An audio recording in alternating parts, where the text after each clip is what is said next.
Assalamualaikum warahmatullahi wabarakatuh.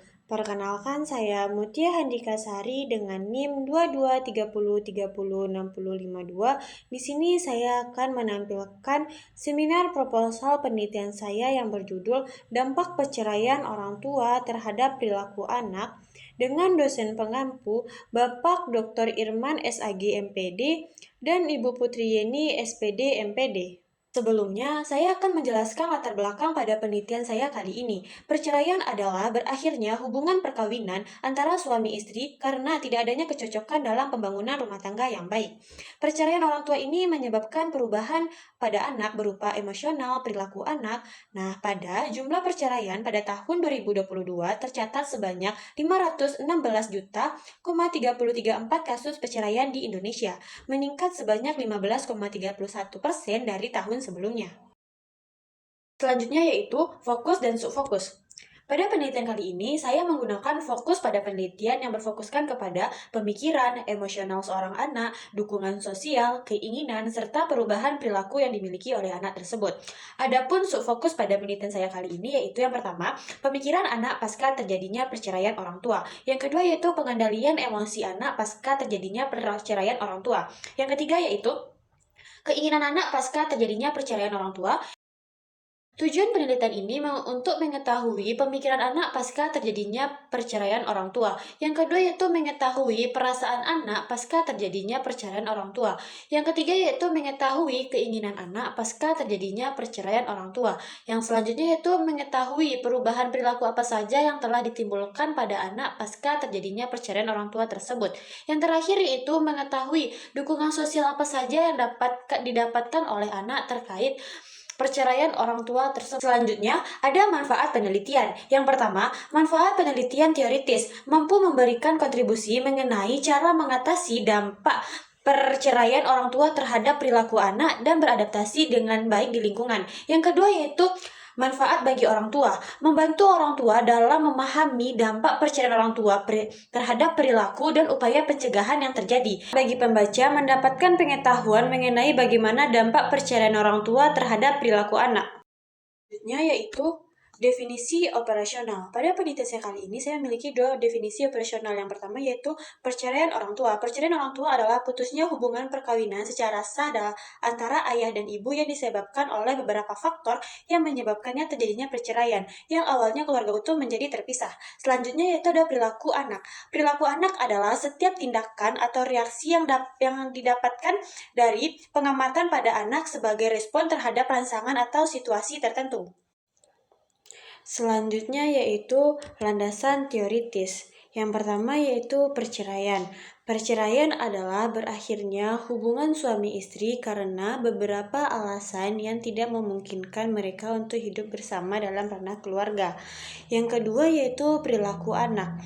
Perilaku anak mengacu pada semua kegiatan atau aktivitas manusia yang dapat diamati oleh orang lain secara langsung maupun tidak langsung. Selanjutnya yaitu penelitian relevan. Ada beberapa penelitian relevan yang berhubungan dengan penelitian saya. Yang pertama yaitu Siti Sawiyah Siregar yang meneliti tentang dampak perceraian orang tua terhadap perilaku remaja di Desa Tinjoman Lama, Kecamatan Padang Sidempuan. Yang kedua yaitu hasil penelitian yang dilakukan oleh Didik Priyana pada tahun 2011 dengan berjudul Dampak Perceraian Terhadap Kondisi Psikologis dan Ekonomi Anak, Studi Kasus Keluarga Cerai di Desa Logede, Kecamatan Sumber, Kabupaten Rembang.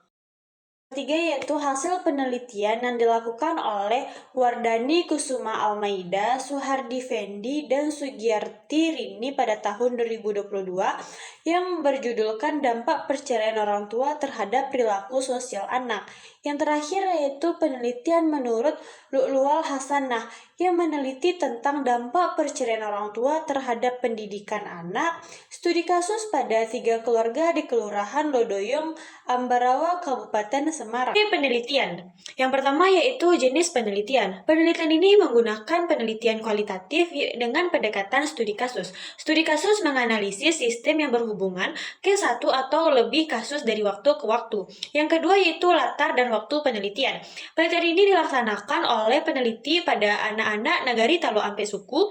Penelitian ini berlangsung sejak bulan September hingga Desember 2024. Subjek penelitian ini adalah berjumlah 4 orang anak di negari Talu Ampesuku dengan rentan usia 10 hingga 15 tahun.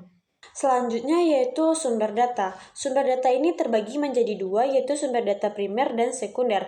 Sumber data primer adalah sumber data yang diperoleh dari responden atau subjek penelitian berupa jawaban atau pernyataan dari hasil wawancara.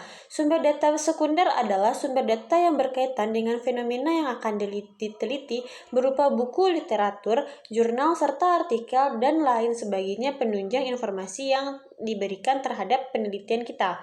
Selanjutnya itu instrumen penelitian. Instrumen penelitian digunakan untuk mengukur dan mengumpulkan data dalam kegiatan penelitian, khususnya angket, kumpulan soal tes, serta lembaran observasi dan lain sebagainya. Baik, selanjutnya yaitu teknik pengumpulan data. Yang pertama yaitu wawancara. Metode pengumpulan data yang digunakan secara tatap muka yang dilakukan oleh peneliti dan subjek dengan mengajukan pertanyaan secara langsung maupun tidak langsung. Yang kedua yaitu dokumentasi. Dokumentasi adalah sumber yang berharga dalam penelitian kualitatif karena peneliti bisa melihat arsipan dokumen subjek pada dahulunya. Yang ketiga yaitu observasi. Untuk pengumpulan data, peneliti dapat melihat lingkungan dan perilaku saat berinteraksi oleh masyarakat di sekitarnya.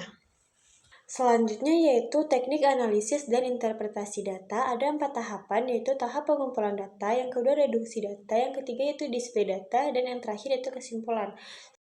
Selanjutnya yaitu teknik penjamin keabsahan data. Ada 4 kategori triangulasi, yang dimana yang pertama yaitu triangulasi sumber, dimana proses membandingkan dan mengevaluasi keakuratan informasi yang diperoleh melalui berbagai metode dan waktu yang berbeda. Yang kedua yaitu triangulasi metode. Ada 2 pengujian reliabilitas dari metode pengumpulan data yang berbeda dan pengujian reliabilitas berupa sumber data menggunakan pendekatan yang sama. Yang ketiga yaitu triangulasi penyidik, guna untuk pengamatan tingkat kepercayaan data, mengurangi kesalahan dalam proses pengumpulan data. Yang keempat yaitu triangulasi teori, mempertimbangkan bahwa tingkat keyakinan pada satu atau lebih teori ditentukan oleh fakta, bukanlah pada data.